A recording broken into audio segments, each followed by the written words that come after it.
오늘 벨기에 신앙고백 제34조 세례 할 차례죠. 아까도 말씀드렸는데 본래는 우리 아이들이 이 시간이 있을 거라고 생각을 하고 요 앞부분을 좀 자세히 다룰 준비를 하고 이렇게 왔는데 그 계획이 바뀌어서 자, 우리 지난주 암송 구절 한번 해 보십시다. 자, 시작. 내 애굽 땅을 칠 때에 그 피가 너희가 입에 있어서 너희를 위하여 표적. 내가 피를 볼 때에 너희를 넘어가리니 재앙이 너희에게 하지. 아멘.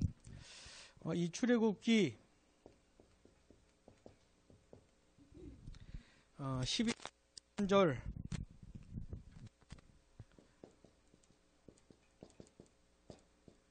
이거 자체가 복음이죠. 복음이고 또 이제 그리스도 안에서 우리에게 나타나게 될 복음을 아주 잘 표현해 주는 것인데, 하나 출애굽기 12장 13절 가지고 혹시 복음이 뭔지 설명해 줄 수 있을까?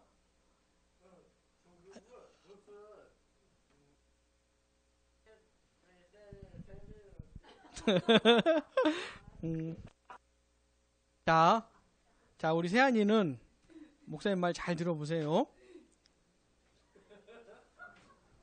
자, 예수님의 복음, 응? 자, 자, 이런 게 예수님의 복음이구나, 라고 이해까지, 말씀을 집중해서 잘 들어보세요. 자, 출애굽기 12장 이 내용이 뭐냐면, 자, 애굽 땅에 10가지 재앙을 내리면서 애굽은 심판하시고 이스라엘 백성들을 구원하실 때 그런 상황이잖아요. 이 마지막 재앙이 뭐냐면 사람이든 짐승이든 첫 태생들은 다 죽이는 심판인데, 애굽 땅에 있는 사람들은 다 그렇게 심판을 받았어요. 전무후무한 심판이라고 성경이 말을 하는데, 이스라엘 백성들에게는 살 방법을 가르쳐 주신 거죠. 뭐냐면 어린 양을 잡아서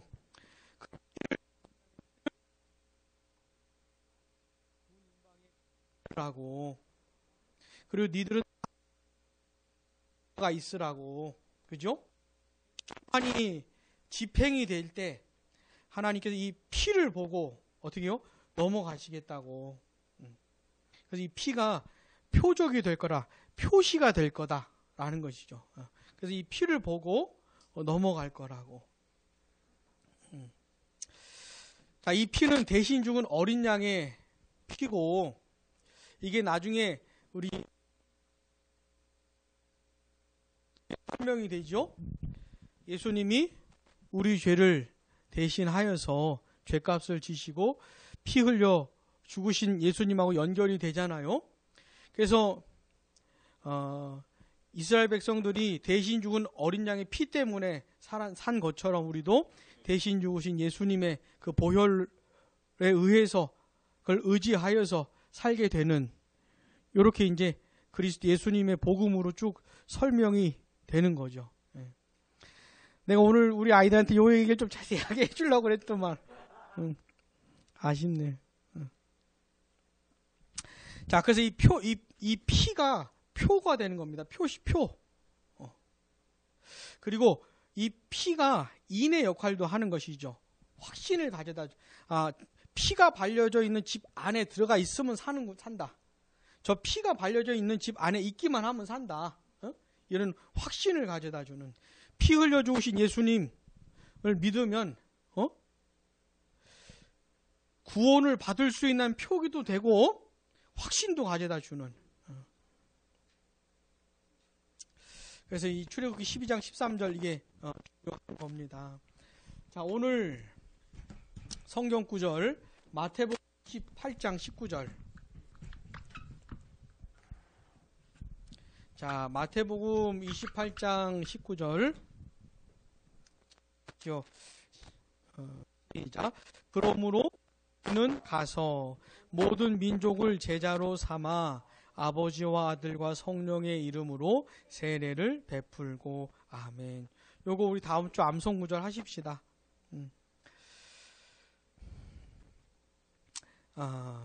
모든 민족을 제자로 삼아서 그렇게 제자가 된 사람들에게 세례를 베푸는 것이죠. 세례가 표시가 되는 겁니다.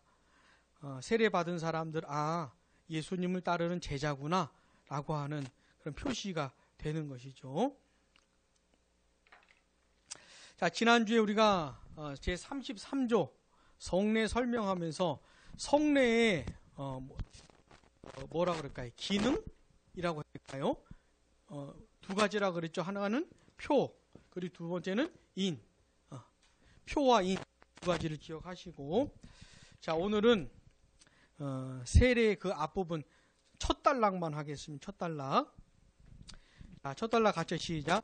율법을 완성하신 예수 그리스도께서는 자신의 피를 흘리심으로써 이제는 누구라도 더 이상 자기 죄 때문에 속죄하거나 보상하고자 피를 흘릴 필요가 없게 하셨다. 아멘. 이거 중요한 내용이죠.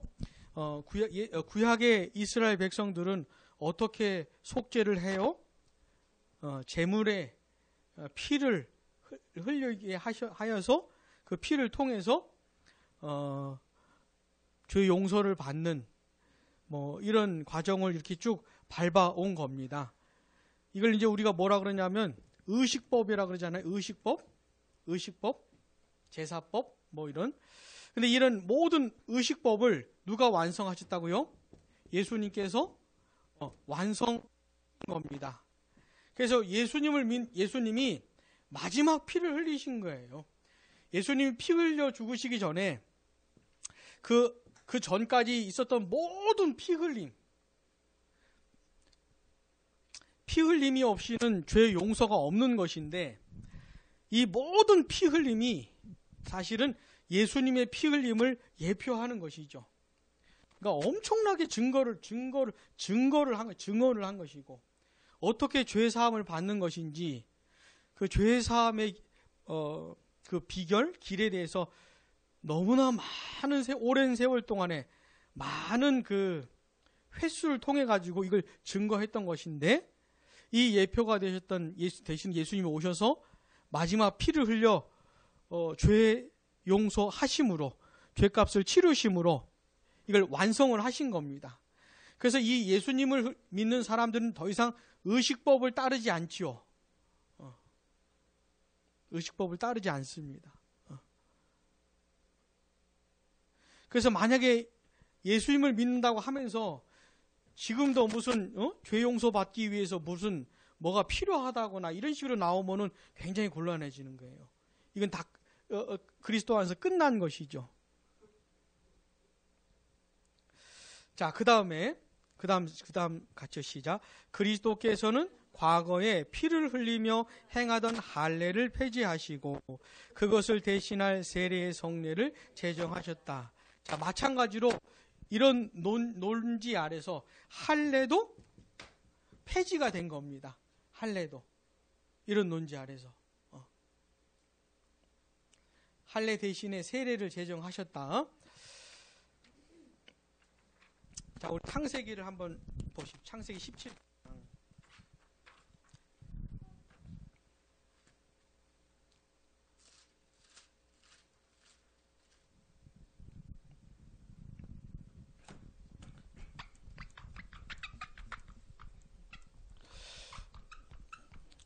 자, 창세기 12장부터 이제 아브라함의 얘기가 나오잖아요. 이 아브라함이 왜 중요하냐면 창세기 1장부터 11장까지는 좀 그냥 전 세계적인 역사로 이렇게 쭉 흘러온다면 볼 수 있다면은 아브라함부터는 하나님께서 하나님의 백성, 하나님을 섬기는 무리를 공식적으로 이제 만들기 위해서 아브라함을 부르시면서 그 일을 본격적으로 시작을 하신 겁니다. 그래서 이 아브라함이 굉장히 중요한 사람인 거죠. 우리 12장 봅시다. 창세기 12장. 여호와 1절 보시면 여호와께서 아브라함에게 이르시되 너는 너의 고향과 친척과 아버지의 집을 떠나 내가 내게 보여줄 땅으로 가라. 이렇게 명령을 하시고 그 다음에 내가 너로 큰 민족을 이루고, 이건 하나님께서 아브라함에게 하셨던 약속이잖아요. 큰 뭐예요? 민족. 근데 이 민족이라는 말을 나라라고 바꿔서 설명을 할 수가 있어요. 저는 여기 12장 2절에 나오는 큰 민족을 나라라고 이렇게 생각을 못 했었는데, 최근에 어떤 책을 읽다가 이분이 이거를 말을 나라로 바꿔서 설명을 하는 거예요. 그러면서 이 큰 민족을 궁극적으로는 하나님의 나라로 이렇게 연결해서 설명을 하시더라고요, 그분이. 저는 이게 좀 신선했어요. 창세기 12장 2절을 많이 봤는데 한 번도 이 큰 민족을 하나님의 나라의 개념으로 생각을 못 했었는데 그분이 거기까지 연결해서 설명하면서 이게 좀 많이 새로웠던. 자, 그래서 이제 이 일을 본격적으로 이제 시작을 하시는 거예요. 거기다가 창세기 17장에 보시면 그런 하나님의 백성들에게 어떤 그 표를 이제 말씀을 하시는 것이죠. 이 표를 가지고 있어야만 하나님의 백성이라고. 자, 17장 같이요, 시작. 내가 내 언약을 나와 너 및 내 대대 후손 사이에 세워서 영원한 언약을 삼고 너와 내 후손의 하나님이 되리라. 그러니까 하나님께서 하시는 게 말씀이 뭐냐면 아브라함뿐만 아니라 아브라함의 후손들도 하나님의 백성으로 삼겠다는 겁니다. 그러니까 하나님이 모세 시대에 이스라엘 백성들 구원하셔서 그들 시내산에서 그들과 언약을 맺으시기 수백 년 전에 이미 하나님께서 이 말씀을 하신 거예요. 이걸 우리가 아브라함 언약이라고 한다면 그 창세기 19장, 출애굽기 19장에 나오는 그 시내산 이야기를 모세 언약이라고 해요. 들어보셨죠? 그래서 아브라함 언약과 모세 언약을 이렇게 쭉 이어서 설명을 하는, 자, 아브라함의 후손들까지도 다 포함해가지고 하나님께서 하나님의 백성으로 삼으시고 이들의 하나님이 되시겠다 이렇게 말씀하시는 거죠. 8절도 보시면 내가 너와 내 후손에게 내 거류하는 이 땅 곧 가나안 온 땅을 주어 영원한 기업이 되게 하고 나는 그들의 하나님이 되리라. 이렇게 말씀하신 후에 그럼 이 하나님의 백성들에게 가져야 될 표에 대해서 이제 표시에 대해서 말씀을 하시는 겁니다. 9절 보시면 하나님이 또 아브라함에게 이르시되 그런즉 너는 내 언약을 지키고 내 후손도 대대로 지키라. 너희 중 남자는 다 할례를 받으라. 이것이 나와 너희와 너희 후손 사이에 지킬 내 언약이니라. 너희는 포피를 베어라. 이것이 나와 너희 사이의 언약의 표징이니라. 너희의 대대로 모든 남자는 집에서 난 자나 또는 너희 자손이 아니라 이방 사람에게서 돈으로 산 자를 막론하고 난지 8일 만에 할례를 받을 것이라. 너희 집에서 난 자든지 너희 돈으로 산 자든지 할례를 받아야 하리니 이에 내 언약이 너희 살에 있어 영원한 언약이 되려니와 할례를 받지 아니한 남자 곧 그 포피를 베지 아니한 자는 백성 중에서 끊어지리니 그가 내 언약을 배반하였음이니라. 아멘. 자, 이 하나님의 백성이 될 아브라함의 후손들에게 하나님께서 반드시 뭐요? 할례를 받으라고. 모든 남자는 할례를 받아라. 이게 언약의 표시라는 거죠. 저들이 언약 백성이라고 하는 표시가 할례라는 겁니다. 그래서 이걸 반드시 받아야 되는 거예요. 안 받으면 안 돼. 자, 근데 질문이 좀 생기지 않아요? 남자는 할례를 받아서 그 표시를 갖는다고 하면 여자는 어떻게 되는데? 어떻게 돼? 여자는. 그럼 여자는 표시가 없는 거잖아요. 굳이 이런 질문을 해야 될지 모르겠지만 궁금해하는 사람이 있을까봐. 이건 뭐냐면 그 가정의 대표자가 남자가 되는 겁니다. 남자가. 그래서 이 대표자가 언약의 표시를 갖고 있기 때문에 이 한 가정으로 봐서 이 여자들도 하나님의 백성이 되는 것이죠. 하나님의 백성으로. 이런 질문을 할 사람이 혹시나 있을까봐. 그래서 할례는 대단히 중요한 겁니다. 이거 없으면 안 돼요. 심지어 이방인이었다가 하나님의 백성이 되겠다고 했던 사람들은 다 할례를 받아야 돼요. 남자들은. 반드시 받아야 돼요. 그 나중에 이제 사도 바울이 복음을 전할 때 이런 유대인들이었다가 예수 믿고 구원받은 사람들이 생기는 거예요. 근데 이들에게는 아직도 이 할례가 중요해요. 아직도. 그래서 그들이 바울과 바나바에 대항하면서 뭐라고 주장하냐면 예수 믿는 것만 갖고는 안 되고 할례도 봐야 된다. 이렇게 주장을 하잖아요. 이게 그렇게 오래된 얘기고 이 할례가 그리스도 안에서 폐지가 되었다. 이게 이제 이건 받아들이기가 힘든 그런 얘기가 되는 것이죠. 근데 구약 시대에는 반드시 받아야 하는. 자, 창세기 18장도 가보시면은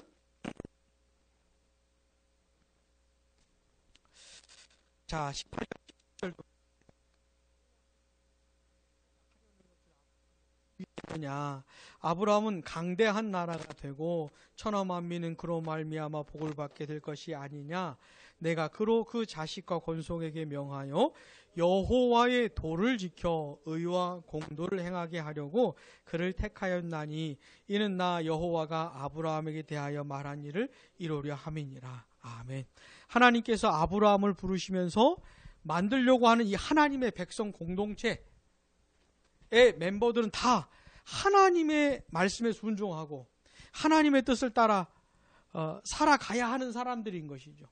이 세상에 그 어느 누구도 이리 살지를 않는데 오직 이 사람들은 그렇게 살아야 되는 그 하나님의 백성들이 반드시 가져야 되는 언약의 표징이 뭐냐면 이 할례라는 겁니다. 할례.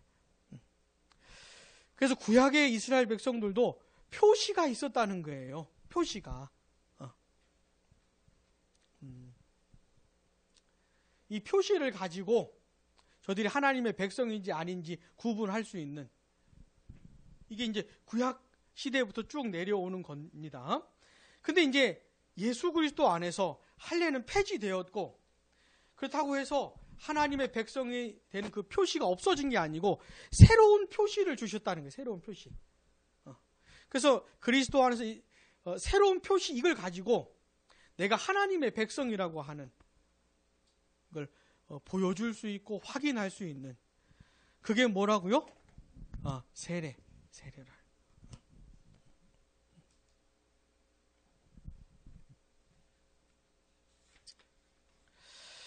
자, 골로새서 2장 11절 12절 이게 굉장히 중요한 구절입니다. 골로새서 2장 11절 12절 또 그 안에서 너희가 손으로 하지 아니한 할례를 받았으니 곧 육의 몸을 벗는 것이요 그리스도의 할례니라. 너희가 세례로 그리스도와 함께 장사되고 또 죽은 자들 가운데서 그를 일으키신 하나님의 역사를 믿음으로 말미암아 그 안에서 함께 일으키심을 받았느니라. 아멘. 예수님을 믿음으로 예수님과 함께 죽었다가 예수님과 함께 살아나는 것인데 자, 그 사람들에게 표시, 그 사람들에게도 표시 뭐라고 하는 겁니까? 11절에서는 그리스도의 바로 라고 말을 해주잖아요. 이 골로새 2장 11절 12절이 되게 중요한 구절이에요. 그러니까 성경은 명시적으로 할례와 세례를 잇고 있어요.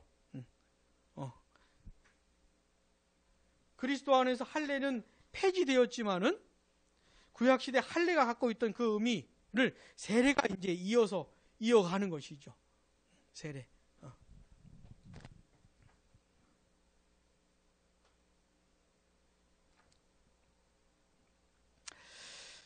자, 베드로전서 2장 9절 제사장들이요 거룩한 나라요 소유가 된 백성이. 자, 여기까지만 봐도 신족속 왕 같은 제사장 거룩한 나라 그의 소유된 백성, 이게 어디서 사용하던 내용입니까? 구약 시대에 이미 이 아브라함의 후손들 이스라엘 백성들에게 이런 표현을 쓰는 거예요. 이게 성경 어디 나오죠? 이런 표현이 출애굽기 19장 5절 6절 아닙니까? 자, 출애굽기 19장 5절 6절 같이요. 세계가 다 내게 속하였나니 너희가 내 말을 잘 듣고 내 언약을 지키면 너희는 모든 민족 중에서 내 소유가 되겠고 너희가 내게 대하여 제사장 나라가 되며 거룩한 백성이 되리라. 너는 이 말을 이스라엘 자손에게 전할지니라. 아멘. 여기 보면 하나님의 소유, 제사장 나라, 거룩한 백성, 이런 표현들을 이스라엘 백성들에게 사용하고 있거든요. 근데 베드로가 그리스도 예수를 믿는 사람들을 표현을 할 때 이 구약의 이스라엘 백성들에게 해당되는 내용을 가지고 예수를 믿는 사람들을 표현하고 있는 겁니다. 베드로 전서에서 그렇게 하고 있는 것이죠. 그러니까 구약의 이스라엘 백성들하고 신약의 예수님 믿는 사람들하고 이게 다른 사람들이 아니고 연결이 되는 사람들인 것이죠.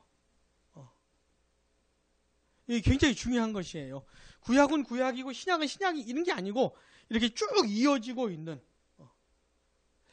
자, 이런 맥락에서 하나님의 백성이라고 하는 그 표시도 쭉 이어지고 있는 것이죠. 쭉.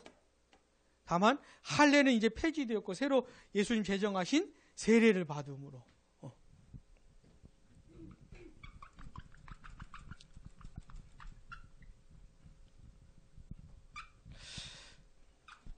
자, 예수님을 믿음으로, 오늘은 엄청 어렵네, 이게. 자, 오늘은, 예수님을 믿음으로 받는 그 은혜가 뭐 있습니까? 예수를 믿음으로 받는 은혜. 죄 용서. 모든 죄 용서 받죠. 또 뭐가 있습니까? 의롭다 함을 받고, 또요. 하나님의 자녀가 되고, 또요. 하나님과의 관계가 회복이 되고, 하나님의 은혜와 사랑 속에서 살아가게 되고, 하나님 보호해 주시고 지켜 주시고 하는, 자, 이 모든 은혜는 예수님을 통해서 주시는 거잖아요.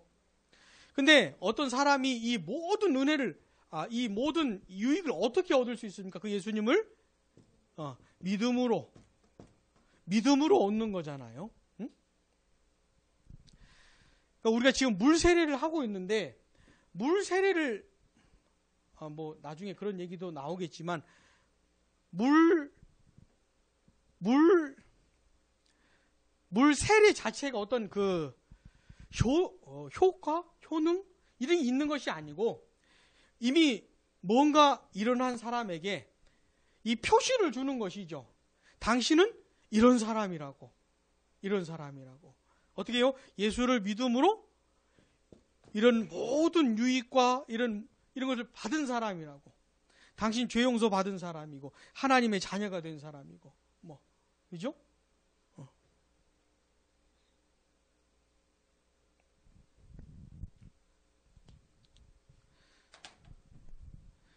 이미 그리스도 안에서 성령을 따라 놀라운 일을 경험한 사람에게 이제 세례를 주면서 당신 그런 사람이라고 해주는.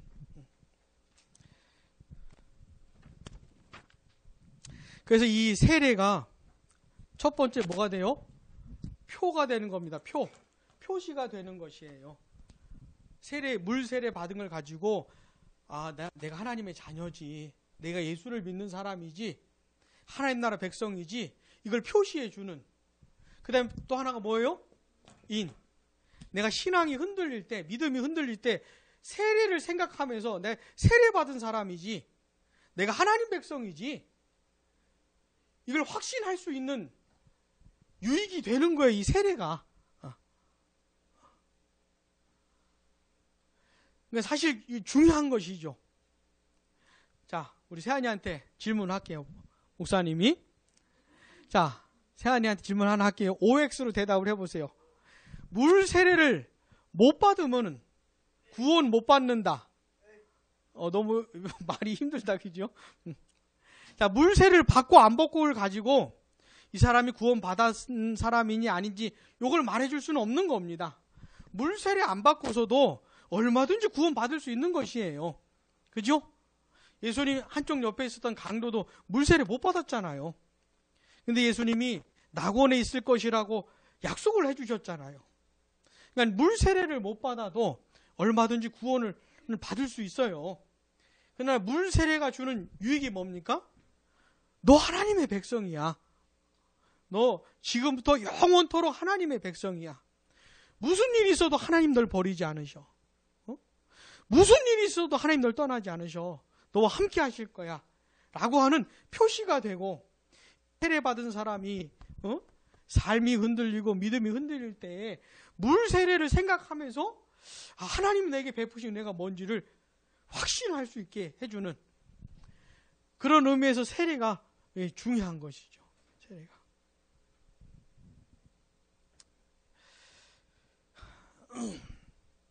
자, 다시 첫 번째 달로 돌아가서 우리는 시작. 우리는 세례를 받음으로 하나님의 교회에 들어오고 다른 모든 사람들과 타 종교들로부터 구별되어 전적으로 그리스도께 헌신하며 그리스도의 표를 지니게 되었다. 세례는 또한 그리스도께서 우리의 영원하신 하나님이 되실 것, 우리의 은혜로운 아버지가 되신다는 것을 증거해 준다. 아멘. 자, 이미 그리스도를 믿음으로 이제 이 사람은 나는 예수님을 나의 주님으로 모시겠습니다. 이렇게 하는 거예요. 그러니까 물세례 받기 전에 이미 이 사람은 예수를 믿음으로 나는 이제 예수님을 따르겠습니다. 예수님을 나의 주님으로 모시겠습니다. 난 예수님께 속한 사람입니다.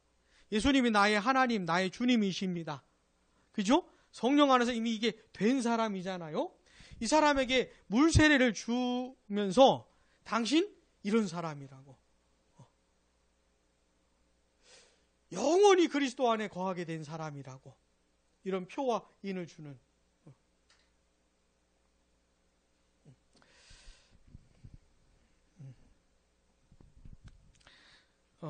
근데 우리가 지금 신앙생활하는 시절에 내가 세례 받았다는 것이 혹시 내가 세례 받았다는 그 사실을 생각하면서 혹시 이런 유익을 얻어본 적이 있으신지. 그러니까 원래는 그런 의미인데, 응? 그래. 자, 여기까지. 자, 다음 주 두 번째 단락부터 하겠습니다. 제가 기도하겠습니다. 하나님 아버지, 우리가 지난날에 물 세례를 받았었는데 그런 시간들을 주셔서 감사를 드립니다. 그때 우리가 물 세례를 받을 때 이게 무슨 의미인지, 물 세례 받는 그게 뭔지 그런 것들을 정확하게 또 깊이 있게 알고 그 내용을 또 확신하는 가운데 물 세례를 받았다면 좋았겠지만은 또 그러지 못한 상태에서라도 물 세례 받게 해주신 것을 감사를 드립니다. 하나님 아버지, 그 사건, 그 일만으로도 우리가 얼마나 큰 유익을 얻을 수 있는지 이제부터라도 잊지 말게 해주시고, 나는 세례받은 사람이라고, 그 세례가 내가 하나님의 영원한 백성이고 그리스도를 따르는 사람이라는 그 증거가 된다는 것을 기억하면서 우리의 신앙생활에 유익이 될 수 있도록 성령께서 세례를 사용해 주시기를 원합니다. 본인들의 믿음으로 또 받은 것은 아니지만 믿는 부모의 가정에 태어나서 유아 세례를 받았던 우리 사랑하는 아이들에게 그들에게 또 어떤 유익이 있는 것인지 주님 우리가 또 공부하면서 알게 해주시고 우리 사랑하는 아이들에게도 이 세례가 주는 그런 유익이 깨달아지고 또 아이들의 존재와 삶과 신앙 가운데 경험되어지는 그런 역사도 기대하며 하나님께 기도드립니다. 이번 주 또 새롭게 시작된 한 주간 우리 김인수 집사님 가정 또 우리 태안 형제네 저희 가정 다 지켜주시고 아이들도 눈동자처럼 지켜주시기를 원합니다. 하나님 아버지 특별히 우리 태안 형제랑 예령자매 기억해 주시고 영육 간의 강건함으로 붙들어 주시고 주님을 사랑하는 마음 더 깊어지게 해 주시고 그렇게 늘 동행해 주시기를 원합니다. 모든 것을 주님께 맡깁니다. 예수님의 이름으로 기도드립니다. 아멘. 하늘